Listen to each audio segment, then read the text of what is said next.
Dale Willerton is founder and CEO of The Lease Coach, a professional speaker and author. Dale is recognised as a leading authority in leasing for tenants and has trained a network of franchisees dedicated to working with tenants throughout Canada and the United States. And Dale, nice to see you. My pleasure. Tell us about The Lease Coach. Prior to 1993, I used to work for landlords. I was a shopping center manager, commercial leasing agent, and in 1993 I realized it wasn't landlords that needed my help, it was tenants. And so I switched to the other side, and I wrote a book, started giving seminars, and I became the Lease Coach. And it's been fantastic ever since. Can the Lease Coach help very small businesses? Absolutely. In fact, it's usually the small business owner that needs the most help because they have the least amount of experience and they don't have access to resources, lawyers and accountants and people that can help them. So absolutely. What about small businesses negotiating their first lease? A typical small business owner will approach their first lease agreement incorrectly. And so by helping them through the process, which is what it is, we can do two things for them. We can save them money, but we can prevent them from making some of the typical mistakes that will catch up with them 2 or 3 years later. What are some of the problems then that businesses face with new leases? When a tenant is about to sign a new lease agreement, they will often make the mistake of not creating competition for their tenancy. It's very important to pick the right location. For example, when the Lease Coach does site selection for a tenant, we are not looking for the cheapest location.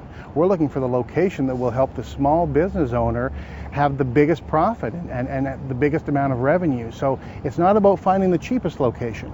Once you've found a good location, then you have to create competition. You have to make one landlord negotiate against another landlord for your tenancy. That's what will drive the rental rate down and the inducements and the incentives up. Give us some leasing do's and don'ts that are particularly relevant. It's very important for the tenant to start the process early. You must start early, often 6-9 months in advance for a new lease agreement. You should not or do not let a single real estate agent show you another real estate agent's listing because that creates commission splitting and you become less valuable. Let's say that there's a plaza with one vacancy left and you want that vacancy. You want to lease that space. Well, the listing agent wants to find his own tenant to go in there so he can earn the entire commission. Okay, so that's a big mistake by letting one real estate agent show you around. What about the do's? Give us some do's. Some do's. For a business owner about to sign a new lease agreement, it's very important, as I said, to pick more than one location. Even if you fall in love with a certain location, pick a second and a third choice so that you can create competition for your tenancy. That landlord doesn't know that you've fallen in love with his location. And by having other landlords and other leasing agents bidding for your tenancy, it will work out much better for you. A really important do that tenants don't think about is you must negotiate to win. Too often, tenants are just trying not to lose their shirt.